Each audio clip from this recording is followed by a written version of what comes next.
सांगितलं. 75% गावात नोंदी लावल्याच नाही. गावात नोंदी निघाल्या, आपण ग्रामपंचायत लावा, तिथं शिबिरं भरा केलं.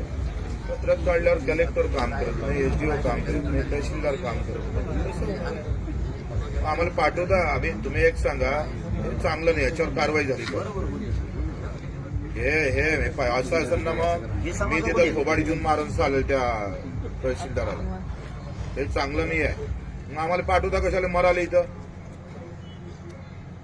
नाही बोलून चालत नाही हो, कारवाई पाहिजे. मला सस्पेंडच करावं लागेल. तुम्ही सांगा दिलेल्या कारवाई तुम्ही या. त्यांचं म्हणणं कसं आहे का, ज्या नोंदी सापडल्या असेल त्या ग्रामपंचायतला लावा, तिथे तुम्ही शिबिरं घ्या. ह्या जिथं हे अंबडला तालुक्यात उपोषण लावायचं सांगितलं. 75% गावात नोंदी लावल्याच नाही.